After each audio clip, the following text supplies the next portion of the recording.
All right, it is Wednesday. That's More Good News Wednesday. It's not Hump Day, it's More Good News Day. Justin Wood in the house. We're passing your house, Justin, right now. It's the Mobile Wednesday, More Good News. We're on our way. First day to our office at SoFi. That's the new stadium in Los Angeles for the Raiders, the Rams, and the Chargers. And we are excited to be in there. We got podcasts, interviews, meetings in the most luxurious stadium in the world, SoFi. We are blessed to be partnered with them, and just very, very excited.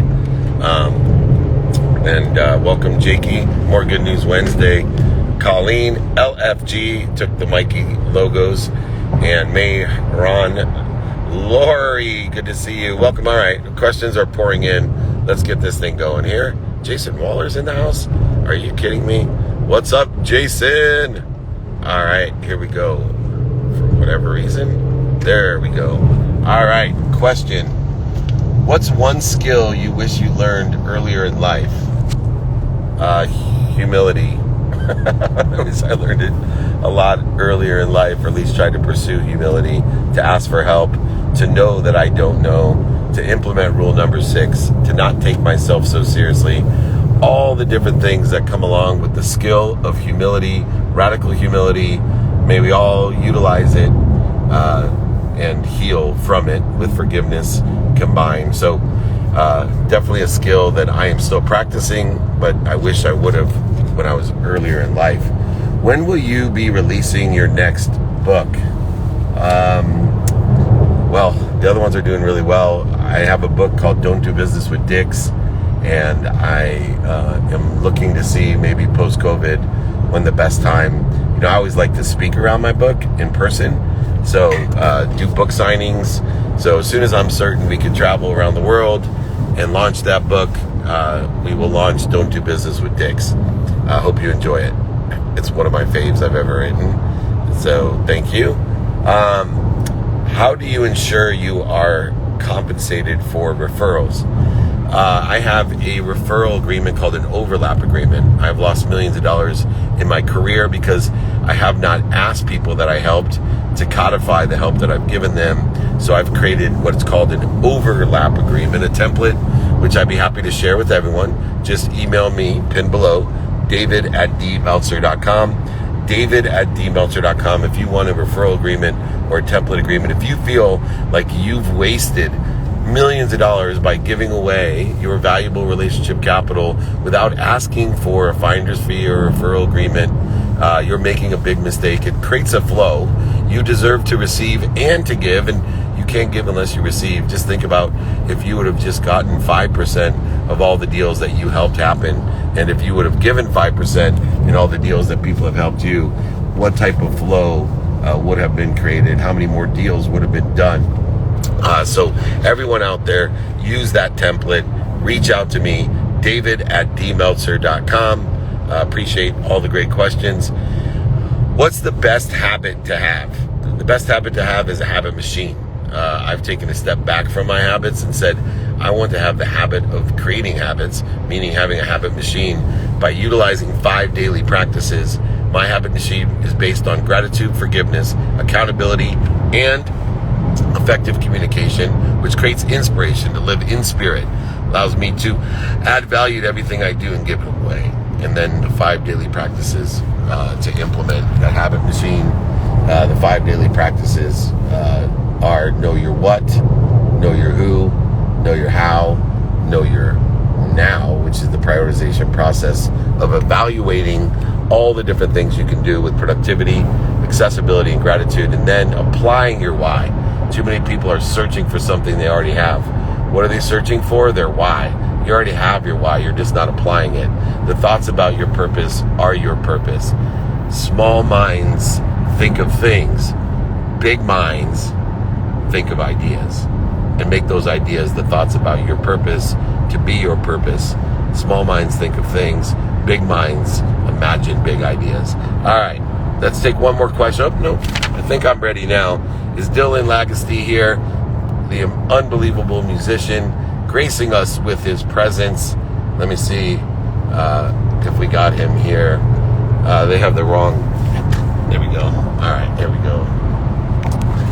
This is Dylan Lagacy here, and he is here to promote his album release. You're talking about my book release. He is here. What's Hey, up, Dave? How you what's up, doing? Dill? I'm doing good. Man, How I'm about so you? excited. I am just so excited for you and your album release. You've been working, I know, a long time on it. Give me a little bit of background on the new album. So, August 20th, I'm coming out with my very first album, and it basically started for me as a kid. I've always loved music, and I tended to like kind of not go after this in the beginning because I was kind of like scared of what people thought. And then I moved to San Clemente after I graduated high school, and I met a group of friends that kind of gave me that jump and that confidence to kind of go after what my long time dream was. And when I got here, I started taking guitar lessons and met someone, and I started writing more music. And long story short, I ended up writing an album uh, at the beginning of January, and I've been working on it for the last 4 months and finally finished it, and it's ready to get released. Nice. So, I want to talk about the self-imposed fear and doubt, especially with artists, musicians, and athletes, that they feel as if other people are going to think negatively or deter them from their dreams. I just talked about small minds think about the things they want, and big minds like yours dream about the ideas that they have, and take and put those into practice. Were your fears self-imposed, or were there people out there that you focused in on that were telling you what you couldn't do, and or a blend of each? I guess it's a blend of each because you tend to like get tied into this whole social media thing of seeing how certain artists are, how they're acting. So you're like, oh, I have to be like them or like be like this. And what I've learned mostly is just to be yourself and kind of do that and believe in yourself as an artist. And I think people will love you for that. And I tend to see like that's why I love like watching your stuff is because you don't give a shit, you know? I don't know if I can swear on here, but um, and I think it's like I when I moved to San Clemente and I met my group of friends that were already in the music industry and kind of had some experience, they gave me that confidence to kind of just be myself and not give a crap, and go after my dreams and not be judged for it, I guess. And yeah. It was a big transition in my life because I was the exact opposite. I dressed like I thought people wanted. I thought like they wanted me to think. I spoke like they wanted me to speak, and I ended up being in the middle of everything and not where I Yeah. wanted to be. And so once I created my frequency, leaned into my frequency, identified my frequency, strengthened my frequency, all of a sudden there was a community, a spectrum of people that were like you, saying, "Right on, man. I want to be myself." And although Dave Meltzer and I are different, the thing that we have in common is, hey, we're positive people that support everyone and support people who want to be themselves and follow their dreams and create value for others by the value that your new album is going to create, the enjoyment and joy and happiness that it creates far reaches or surpasses anyone working for PricewaterhouseCoopers, right, or some large law firm sitting there all Yeah. day long. And if you're good at it, in the end you'll make 10, 20, 100 times more than any lawyer sitting in his big corner office in downtown, with your killer cap on and your skateboard and your band. And I did the same thing, cruising the country. And, I never dreamed. And I actually had to, go to law school to figure out that I didn't want to be a lawyer. But, here I am thinking big, living my dreams, dreaming my dreams, and empowering others to do so. What's next now? I try to encourage people to not attach their emotions to an outcome. Your first album release is a pretty big outcome. You're pretty Yeah. young. I'm trying to inspire you to say, hey, this is just a milestone. So I'm going to have you kind of think past your album release. So what's next that's in the enjoyment of that pursuit of yours? So I feel, I mean, what's next has kind of been the goal all along, and this next part that I'm going to talk about had the album had to be done before this whole dream of mine would like could become like actual reality. Was always touring and going to perform my own live music, and the fact that I have a project to do so now makes me just that much more excited. And I, during this whole pandemic thing and all that, it was kind of hard to promote yourself as an artist besides like just social media. So that was kind of like mentally just like kind of shitty. And I tend to like love to be around people, and that kind of just lights the fire. And being able to sing and like just say how I feel in front of people kind of it's kind of a therapy for me. So I feel like after this album comes out, my goal is just to reach out to as many bands and peeps as possible to see if I can play before them, and you know just get myself out there in that way instead of overthinking all this social media stuff, but also mixing in, should be good. And then And yeah. in the message that you have, it's truly an inspired message, one that so many people live in their life. Your album's called Falling Far From Home. You have a great, hit single already, The Dust of Love, but it's inspired by your personal experience. What was that experience that inspired you to do the album and Dust of Love? So might sound cliche, but it all started with a girl. And It's not the cliche, it's the truth, man. That's where it all starts. yep. And Think about it. Everybody's life starts with a girl. That's where you come from. So, there's nothing profound about it.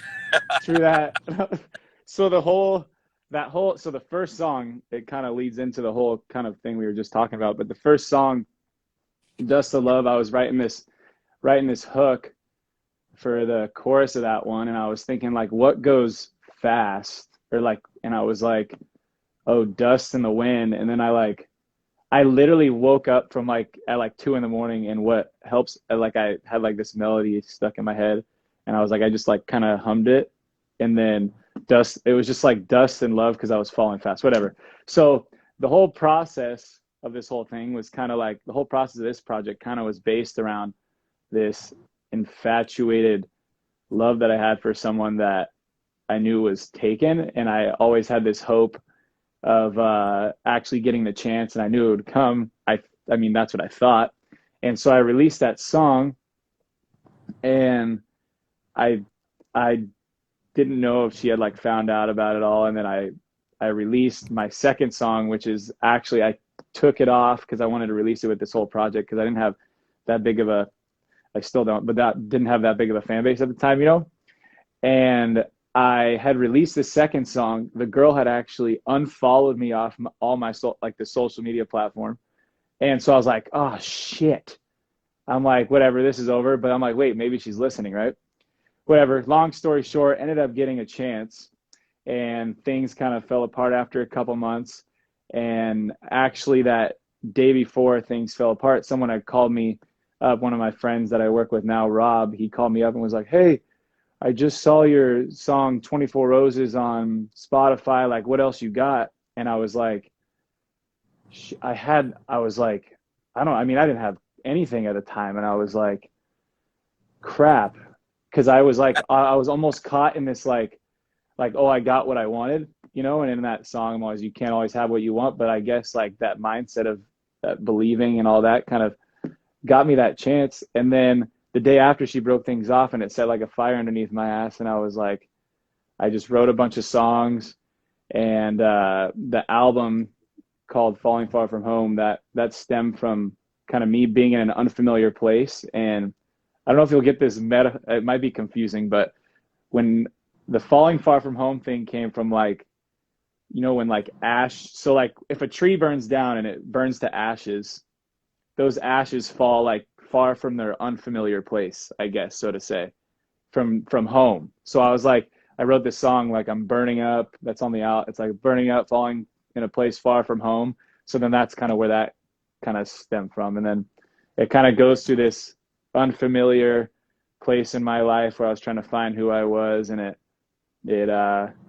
kind of explains that whole process of Very good, man. going through that infatuated love that I thought was love, I guess, you know. Well, Dust in the Wind was taken, but Dust of Love was not.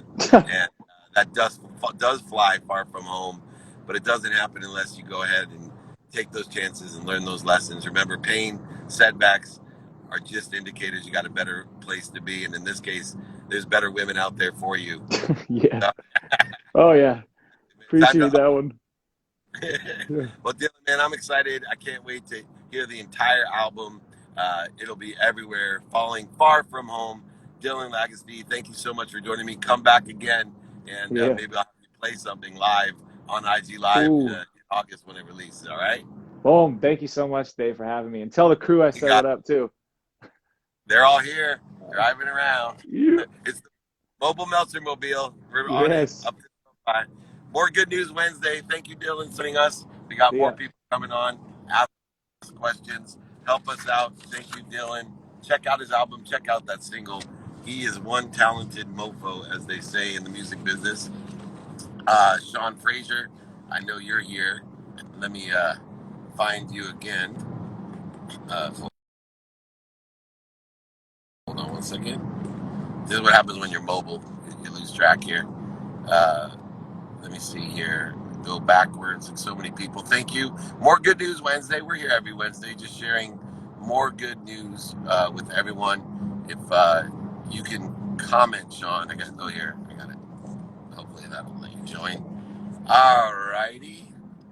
Sean Frazier. Sean Frazier. There he is.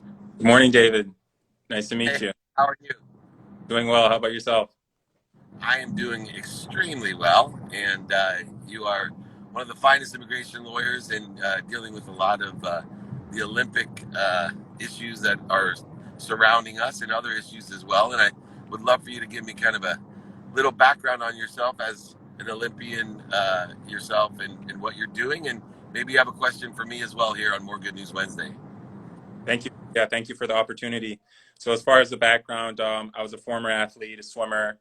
Went to a few Olympic Games, swam for the University of Florida Gators with great coaches there. Some were just actually Olympic coaches at this Olympic Games right now. Right now, I am an immigration attorney specializing in athletes, entrepreneurs, and other really talented professionals who are either entrepreneurs themselves or starting looking to come to the United States to start. So yeah, that's a bit of a brief background about my life and business career. Well, you got a lot of great fans as well, and during the Olympics, I'm sure it brings up some good memories and emotions for you. But you have a question for me? Yeah, I do. I guess what would be your, given your experience as a sports executive, what is your advice for an entrepreneur or entrepreneur specializing in athlete representation? What would you have to say on that? I think most people don't think about the spheres of influence and asking the right people because what you do is so needed. And the referrals that occur within the athlete world are the same as anywhere else. We use spheres of influence and the open-mindedness, open-heartedness to find the right people that we can be of service or value to.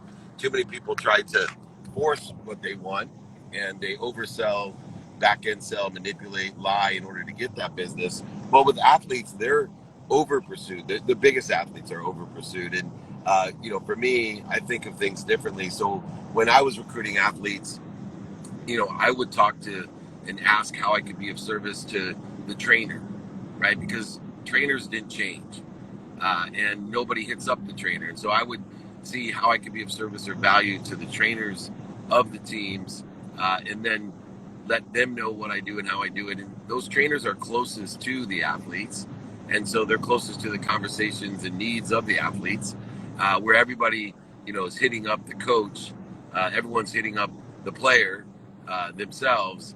I'm usually working through the spheres of influence to be of service and of value to everyone with only one criteria in mind, to find people with open minds, to educate, raise their awareness to what I do, to provide value. I actually have a template that I use that basically is a conversational template of, based off of going to law school myself, of asking an open-ended question.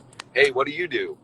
What do you like about it? What don't you like about it? Oh, would it help you if I did this for you? Or if I introduce you to this person, or whatever it is? And then it naturally leads to, oh my goodness, that'd be great. What can I do for you? Or you asking, hey, if you know anybody that needs immigration work, I'd love to be able to be of service to them as well. Does that sound fair? Or can you see any reason you won't want to refer someone? The more you do that in person, on the phone, via email, social media, traditional media, it will exponentially grow your community and awareness, because as you know, if people see the credibility of what you do, if they are emotionally attached to you, it's easy to quantify the value of what you do in immigration law, especially towards entrepreneurs and athletes. Right. And so the credibility and emotional attachment only occurs through the conversation of understanding what people do today, understanding how you can be of service or value to them, maybe outside of immigration law. But more importantly, each of those people are connected to a minimum of 1,000 people themselves, and it grows and it grows and it grows. I find that lawyers who are not usually shy don't ask. They're too busy telling. They're too busy telling, right? And advertising and overselling and back end selling, instead of being of service or value and asking open-ended questions, which is really ironic when you think about it, Sean, because we're probably the most qualified people on earth to ask open-ended and then utilize closed-ended questions to create a shared vision. We Right. can do it in a courtroom, we can do it in moot court, but we don't do it in real life. I've implemented the legal skills that I have into effectuating value. And that's what I think you should do. And moreover, send me your information, david@dmeltzer.com. I'll send you my RIC document just to remind you how to apply what you've learned legally into that world of networking. But even more importantly, too, I probably got some business for you. So I'd love to refer some business to you, okay? Okay. Thanks, David. Appreciate it. Share the similar You got it, mentality, Sean. similar philosophies regarding delivering value to clients. That's something that I have that's of paramount importance, when representing anyone. So. You know it, and that's why you have a championship mindset I should say, in and out of the pool in your sport. So you're doing it the right way, and we support you. Everybody can reach Sean. Why don't you let him know the best place? I got at Fraser P LLC. Anywhere else people should reach out to you? Yep, they can reach out to me on my email, sean@fraserplc.com, by phone, or through our website as well, fraserplc.com. So we have those three avenues, and we welcome any interested clients. Thank you so much. It's not an easy journey right now in immigration law, as you know. There's a lot of intricacies and subtleties in order to facilitate what needs to be done for especially athletes and entrepreneurs. So thank you for being of service, and I'll look forward to seeing you further. Thank you. Okay. Thanks, David. Thanks for having me. Take care. Bye-bye. All right. Sean Fraser, great immigration lawyer, Olympian, knows his stuff. We are here, more Good News Wednesday. If you want any of those templates, david@dmeltzer.com. I pinned my text number below as well.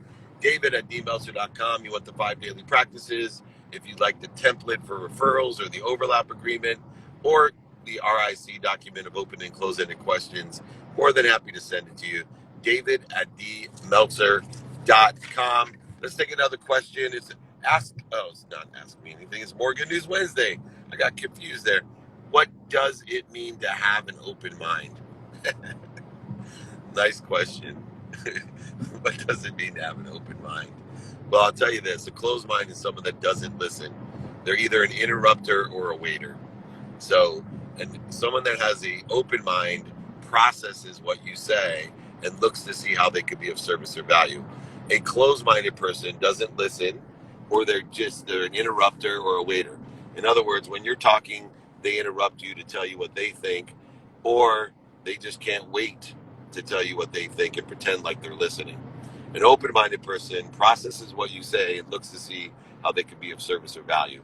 It takes 1,000 times the effort to re-engineer a vision of a closed mind than to engineer a vision of an open mind. 1,000 times the effort. You want to do the math on how to be successful, how to be productive, how to be grateful, utilize and seek open minds, attract open minds, and have an open mind is the best way to do that. Utilizing open-ended questions, closed-ended questions to direct those people towards the value in open-mindedness, open-heartedness, and open-handedness that you have. All right, we will bring Christy Nelson on. I saw Christy in here. Thank you, everyone. They don't send requests, but Christy, can you just comment real quick? I will bring you in. Comment again. You're here. I saw you there. Let me take another question while she comments. So many people are in there. Question here. What's compound interest? Well, the rule of 72 by Einstein says that if you're 1% better every day, that it will double itself within the segment of 72. There we go. How can you pass up gratefulness.org here? Christy Nelson is here, wants to promote her new book, Wake Up Grateful, which is something I do. I call it Plateau and Grow. Really want to talk about gratitude and the power of gratitude. The easiest, cheapest, fastest way to change your life is to say thank you before you go to bed and when you wake up. Christy Nelson is here with the rooftop view. Hang on. I gotta switch my view. Hold on. I'm grateful for your view. Hang on. Oh my gosh. This is embarrassing. Tell me how. Okay, here we go. Here we go. There we go. This is my first Instagram live, and I'm so happy to be with David Meltzer. Oh, thank you. Well, welcome to your first Instagram live. We'll make it easy. Yeah. You look great. You did it. Congratulations. Thank you. I'm so grateful that you're here. And it's so funny when we say, I'm sorry for something. I try to train people. Actually, I know we both are gratitude, greeters, meaning, our whole lives surround around gratitude. But I've shifted my paradigm of never saying sorry. I always say thank you. So thank you for your patience, or thank you for your understanding. I used to be, I'm so sorry I'm late. I'm so sorry this. Now it's all gratitude. You're so right. And I am so excited about who you are and what you're up to in the world. I'm blown away by you. So this is exciting. It's exciting for me to partner with you, because when I read your mission, David Meltzer, to make 1 billion people happy, I thought to myself, okay, we're on the same team, and I'm so excited to partner with you around that, because I think being grateful is the way. Absolutely. And don't limit me. It's over 1 billion people. And I'm sorry. Over 1 billion. Yeah, I don't want to limit myself in these trillions of universes that exist, and gratitude being the superpower of all. So I started my journey with the value of gratitude, and it's something I was born into. I have a quantum grateful nature about me. My mom is a person who taught gratitude, where to the point with 6 kids as a single mom and not much money, if we came down with a scarce or a negative attitude, she would make us re-engineer that and say, go upstairs, think about what you're grateful for, come back down here. She would make us pray every night to ask to what we were grateful for. So we were programming ourselves to wake up, no doubt a coincidence, right? Wake up grateful. And then the challenges and struggles in my life occurred when I started to lose that perspective. I started to expect the things that were great, that I was grateful for. And to this day, I still choke up thinking about, and the lessons that I had to learn, and the power of gratitude to lose everything and to be grateful, to remember, recollect the power of gratitude that I talked about earlier today. Small minds think about things, big minds have big ideas, like empowering over people. And you can't have big ideas without being grateful in that perspective. And, I don't know where my big mind left me for a little while into, this small mind of, buying things I didn't need to impress people I didn't like. But gratitude pulled me out and pulled me over and pulled me through and cleared the interference between me and the greatest source of light, love, and lessons. What is your message with Wake Up Grateful? What is your journey about gratitude? Oh my gosh, it's such an awesome parallel journey. So first of all, I'm so grateful to your mother, go mom, for raising you that way, seriously. And I think everybody has that available to them, right? So that, but what I wrote about in Wake Up Grateful is what I call the transformative practice of taking nothing for granted, right? So that's where it all lives for me, which is when we start taking things for granted, we lose perspective. We want more, more, more. We think happiness and gratitude are supposed to come to us, that we're supposed to receive those things, as opposed to that we're supposed to be the generators of those things. So you're looking a little bit choppy there, but I'm going to hold on. So for me, the big lesson was I had stage 4 cancer. I almost died. I was really sick in my early 30s with lymphoma that had metastasized. And for me, that was my wake-up call. That's what I call. Most people need a wake-up call in order to remember how important it is to be grateful for what you have. And we'll get wake-up calls if we don't stay awake. Like staying awake to what we have to be grateful for is so important. Otherwise, wake-up calls come and then we have to be reminded, right? So cancer was a huge reminder to me. And then also, like you said, it goes away if we don't keep the practice alive. Because perspective, we lose perspective, we gain perspective. So to me, it's all about radically embracing and enhancing our perspective about staying grateful all the time. And it's a daily moment-to-moment practice to stay grateful for what we have and to not take our lives or anything in them for granted. And the next step for me beyond that was to understand that all the other struggles and challenges will still trigger us. The ego itself, the fear that it exists beyond the gratitude. And so that if, for me, we utilize time to spend minutes and moments outside of gratitude. So I tried to utilize some quantitative result to help me stay focused or awake. So whenever I am triggered to not be grateful, to have a need to be offended, separate, inferior, superior, anxious, frustrated, angry, guilty, resentful, which do not exist in the field of gratitude, well, then I go immediately into a gamification, to a race. How am I going to only spend minutes and moments outside of my gratitude? How do I spend minutes and moments interfering with what I'm connected to and through this remembrance, this reminding, this recollecting? All of these words, people think about, in the mindset side of remembering, reminding, and recollecting something, that this is somehow a memory. Well, it is, in the respect that reminding, recollecting, and remembering is a confirmation of unity, and it's a confirmation of gratitude, and gratitude right on for power. What have you used? I use time. What have you used to get back to center, to clear the interference, to remind, remember, and recollect? What pragmatic tools have you instituted to help yourself? I know you train people, you coach people, you teach people, but what are some of those pragmatic tools? I remind myself with quotes a lot. Hello, beautiful family. I use quotes a lot. Not driving. They were worried about me always driving. I'm like, passenger seat. Yeah, right. It's so good, because otherwise, you're messing around with things that make people nervous. There's a lot of quotes that are really powerful, and I will keep quotes in my mind that are perspective enhancing, that boom, take me right into remembering. And one of them is, everything that you are taking for granted right now, someone is praying for. Everything. Oh, I love that. Anything. Say that again. For granted. That is an awesome quote. You got to say that again, please. So everything that you are currently taking for granted, someone is praying for.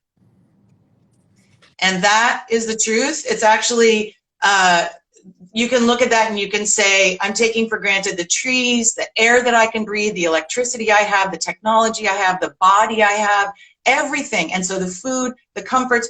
So it's about reconnecting with the fact of all of that as being an extraordinary privilege worth celebrating in every single moment, because it's not always going to be ours. It wasn't always ours, and it isn't everybody's. So celebrate and cherish now. So being present is so important, and having perspective. And another one is, it's not happiness that makes us grateful, it's gratefulness that makes us happy. This is a key distinction. And Brother David Steindl-Rast, who founded our organization, says, it's not happiness that makes us grateful, it's gratefulness that makes us happy, because you can have all the things that you think should make you happy. Unless you're grateful for them, you're dead in the water to happiness. It's always going to evade you. And the other thing, here's a great tool. This is all this stuff is in the book, Wake Up Grateful. It's also on our website, gratefulness.org. It's a fabulous website. Another thing is, think of all the things that you think you have to do today, David, like a list of all the things you have to do. And this is what we call from obligation to opportunity, which is we can always be grateful for opportunities no matter what. I have to do this, and I have to take care of this person, I have to run this errand. No, you get to. Change all of them to I get to. I get to run this errand. I get to take care of my stepfather. I get to do all the things in life that I can feel are begrudging sometimes. I begrudge those, and they're actually blessings to be able to do those things. So it's all about a reframe, a shift in perspective, and those are accessible to us in every single moment. Yeah, no, I'm a get-to person, not a got-to person for sure. And my wife is a constant reminder to me. I remember a story when I traveled for 22 days straight and complained to her every day how I missed her and my children. And I got home and my wife said, can you go get, my 13-year-old daughter, pick her up? And I'm like, I have to go pick her up? I just got home from a 22-day trip. She said, you have to pick her up. You told me how much you missed her. I'm giving you 30 minutes alone with her. You get to do this, buddy. And that is right one of the, and then of course the try me or why me. There's too many why me people out there. In the same gratitude will take you from why me to try me in an instant of a second, which with your physical and health challenges that you had, you learned to have the try me attitude through gratitude, what it can do and manifest for us. There is no better superpower in the world. I always say it's the cheapest, fastest, most effective way of changing your life. A simple thank you before you go to bed and when you wake up will program you to manifest everything you desire rapidly and aptly. It is the 6 inches right here that has to be grateful. Thank you for writing the book, Wake Up Grateful. Christy Nelson, thank you. We have to do more together. Thank you for being one of my 1,000. Thank you. I want to be part of your billions. And come to gratefulness.org. We'll help you out. No better place be grateful. to be. More Good News Wednesdays. Thanks, and more grateful. Thank you, Christy. Her very first, I'm so grateful I got to be her first IG Live. It's amazing how many happy people have the same mindset. And she certainly was glowing and has a right perspective. Laurie knows that there. Iqbal knows that. Grateful, gratitude. Thank you, everyone. Let's all do it. Remind ourselves. Ask yourself, what are you grateful for? I pray every night what I'm grateful for. Wake up every morning, remind, recollect, and remember what I'm grateful for. Remember, as Christy says, everything that you take for granted, somebody else is dreaming of having. And that's the life that you live. Let's take a quick question as we're here. More Good News Wednesday. Reach out to me, david@dmeltzer.com. What kind of private coaching groups do you have? I have free coaching every Friday. Just reach out to me, david@dmeltzer.com. Every Friday, reach out. We do training for over 21 years. I have private groups that are available for you. I do one-on-one stuff. Please get on the wait list.